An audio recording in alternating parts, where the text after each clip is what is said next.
ते म्हणतात ना, दुधापेक्षा दुधावरची साय जास्त प्रिय असते. म्हणजेच मुलांपेक्षा नातवंडामध्ये आपल्या आई-वडिलांचा जीव जास्त गुंतलेला असतो. हॅलो, कसे आहात सगळे? तर हा आहे राघवच्या बर्थडेचा पार्ट 2. तुम्हाला हे सगळं पाहून लक्षात आलंच असेल, की राघवला त्याच्या बर्थडेसाठी माझे आई-वडील आले होते आणि त्यांना बघून तो एवढा खुश झाला, की उड्याच मारायला लागला.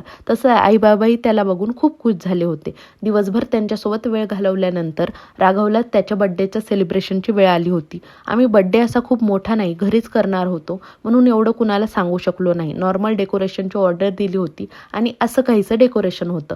इथे बर्थडे बॉय पण रेडी होत होता. तो रेडी झाला की त्याला एका ठिकाणी शांत चेअरवर बसवणं कठीण होतं. मग गौरवच त्याला घेऊन बसला होता.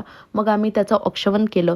फोटोज ते झाले. मग येतो मुलांच्या एक्साइटमेंटचा पार्ट, तो म्हणजे गिफ्टचा.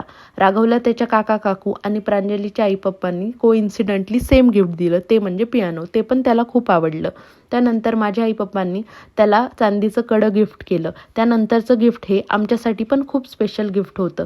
त्याची पॅकिंगच एवढी शिस्त होती. नक्कीच काहीतरी नाजूक असेल वाटलं. ओपन केलं आणि जेव्हा पाहिलं तेव्हा एवढा आनंद झाला ना, खूपच सुंदर होती फ्रेम. त्यात दिव्या आणि गौरवचा गोंडस राघव असं होतं.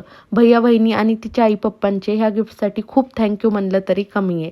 वहिनीने असे शर्ट, बॉटल आणि शूजचं हॅम्पर डेकोरेशन केलं होतं, जे खूप छान वाटत होतं. आणि त्यात अजून एक मोठं गिफ्ट म्हणजे त्याच्या काका-काकूने त्याच्यासाठी फ्युचर इन्व्हेस्टमेंट म्हणून एफ-डी केली होती. खरंच माझं बाळ खूप नशीबवान आहे, की ज्याला असे काका-काकू मिळाले, जे त्याचे सगळे लाड पुरवतात, हट्ट पुरवतात. तर असा होता राघवचा बर्थडेचा पार्ट 2.